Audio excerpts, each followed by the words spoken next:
Hey guys, Artist Creation back again with a brand new Destiny 2 build video, and today we're getting to a Stasis Warlock build on the Shadebinder for our turrets and using our melees. Now for this you're going to need a Glacier Grenade, you're going to need Bleak Watcher, so whenever you grab your grenade and hold down the button and charge it up and throw it, you'll get a Stasis turret.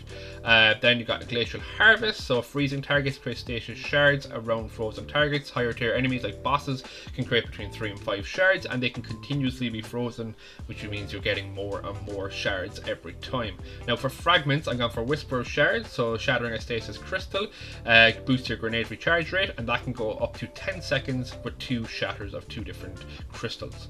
Now Whisper of Hunger, whenever you pick up a Stasis shard, it'll give you increased melee energy, which is fantastic, but you get a negative 10 on mobility and recovery. Whisper of Rending is kinetic weapons do increased damage to Stasis crystals and frozen targets, which is fantastic. And then you got Whisper of Durance, and slows your abilities last longer and increases the abilities that linger, so your Stasis turret stays out a lot longer with that setup.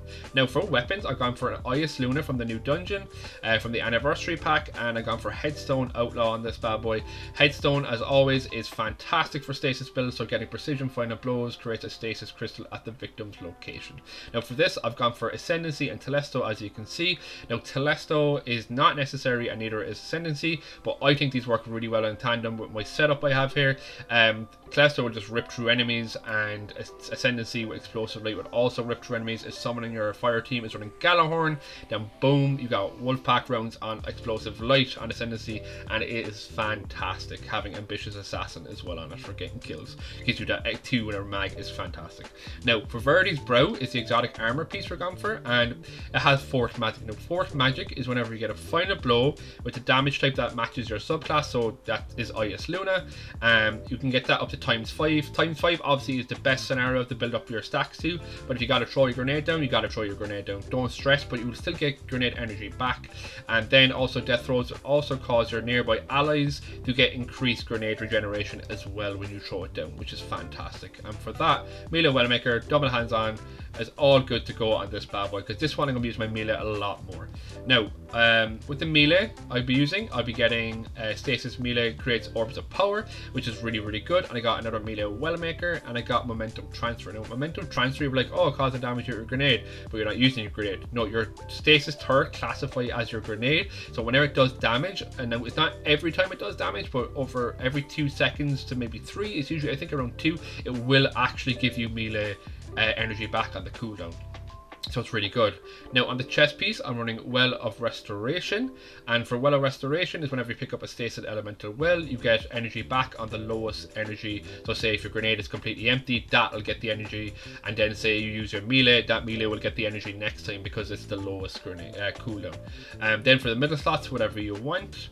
Then for the boots, I'm running Dreambanes with double Innervation and Explosive Wellmaker. You could change it and put on another melee Wellmaker or maybe an Ordnance, but to be honest, Ordnance is always hard to proc on Stasis, especially when I'm using a Glacier Grenade. It might not work out that well, so I prefer to use Explosive Wellmaker. And with this build with Bountiful Wells, I'm getting about 5 wells with this build, which is really good. Then a double Bomber for low end content, and then for the higher tier content you want to be getting Thermoclastic Strike and Resonant Siphon. They will work together in tandem, and that is where basically whenever you stun an overload, you get energy back because of Resonant Siphon, and whenever your fire team stuns any other champion, you will also get something back for that too. So it's really good. It works, like, it's great synergy in this build, and that's the setup. So let's get this Lost Sector and I'll show you how it works. So as I said, I'm going to throw a turret down here straight away just to show you. So once these boys start freezing up a little bit, you'll see the Stasis shard that will spawn in right there next to him. Now we're going to get rid of him, and there you go, there's your Stasis shard, and it shattered instantly, and I saw an Explosive Well came in there straight away. I'm already ready to go with my melee, so I'm going to jump in here, I'm going to pop on these boys, and there is my Explosive Wells and my shards and my melee Wellmakers, and I'm going to just get rid of him really quick. And you see my abilities are already procced up, all ready to go. Of course I missed that shot, but the shatter is huge now since the update. You can now, it's 100% increased damage on Stasis shards and shattering, and then you also have, I think it's gone from 6 meters to 8 meters on the radius of Stasis shard shattering, so it's really good. there we go. I'm going to push up here. I'm going to get this boy here, get those extra wells, and we're going to pop turret in here. Back up for a minute, get rid of you. Get our recharge rate going. As you can see on the side of the screen, improve ability regeneration is on the screen. And that's what you want. Keep shattering up those crystals, keep that recharge rate up for your grenade. Keep shattering crystals as much as possible. And keep picking up all those wells and all those stasis shards. And you will be absolutely flying it. We get rid of that little boy there. Jump over here. I'm going to just sort of toss that down here and get rid of those explodey boys. I'm going to pop the stasis turret right there. Crystal there. Boom. Out. See you later. Nice. And we've plenty to pick up. And you back up. Draw it down.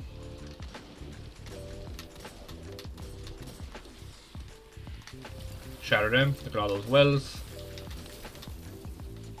And you always have your abilities coming back to you. And again, if your fire team is running wells as on top of it, you're getting their wells, and then it's just a complete synergy, and you always have your turrets. Because most of the two people I always run with for any kind of hard content, majority of the time, always are running wells and stuff like that. So we are synergizing together. So it's just wells for days, as I like to say. Wells for absolute days. I'm going to throw this turret in here. I'm going to knock him down. You just shatter him. It should kill most of them around me. Easy peasy. And again, as I said, Telesto will also create explosive wells on top of it. And you can see the duration is so long on it as well. As you can see, got another power bonus. Let's go. And we're going to just get these boys all down. I wanted to freeze up one of them there. Didn't need to. Shattered completely with that. And there we go. Flew through that last sector. Always throw my melee. Always put my grenade down. So again, you got your Eyasluna in here with your headstone. You got your outlaw on that bad boy. Then you also got your Telesto and Ascendancy. Use whatever you want here. Telesto is one of my favourite weapons, so I like putting into builds whenever I can, because I feel like it just wrecks ads as a whole, and it's strong against champions, strong against everything really. And if I do want to run particle deconstruction, it absolutely shreds. Then of course on Shadebinder, you got your Glacial Grenade, you got your Bleak Watchers, and you got your Glacial Harvest. You got your Whisper of Durance, Rending, Hunger, and Shards. Now, I didn't really use Glacier Grenade in here, but you can just throw it down, shatter up, get your 10 seconds built up. You can also use it as a wall to protect yourself in hard end content. Now, Veritys Brow with the Fort Magic, so you got your Death Throws, build it to ×5 if possible. If you can't, it's okay. Build it to whatever you can, get that turret out there, boost your fire team's grenade energy too, and hopefully they're popping off with their grenades and using wells, and you get some even more synergy there as well. Now, you got your melee Wellmaker and a double hands-on. So that's sorted for the getting your super energy back. Now I'm running Thermoclastics Blooming along with Momentum Transfer and another melee Wellmaker. You got your Well of Restoration. And you got whatever you want in these slots, but I usually just keep the Sniper Damage Resist or Concussive Dampener. If I want to change one, I usually change Sniper Damage Resist to a Reserve if I really needed one. On the boots, as I said, I'm running Innervation and Explosive Wellmaker. As you saw, it works fantastic with Telesto, Ascendancy, the Shatter from the Crystals, everything works with it, so it's really, really good. And then on the boots, I'm running a Double Bomber for low-end content if I need it. I can pop it down, get some grenade energy back. Bountiful Wells will stack for all of your Explosive Wellmakers and melee Wellmakers in there. And then for this, I swap out for Thermoclastic Strike for champions on the Overload. And then for Resonant Siphon, I also put in there, and that would give you Stasis ability energy whenever you or your fire team stuns a champion. And that's the build. So again, thank you so much for coming by. I hope you had a great Christmas. If you don't celebrate Christmas, I hope you had some time off from work or whatever you do. I hope you had a nice time just to recharge your batteries, man, just relax and stuff like that. So thank you so much for coming by. I appreciate any feedback. Like and subscribe if you like what you see, and I will catch you in the next one.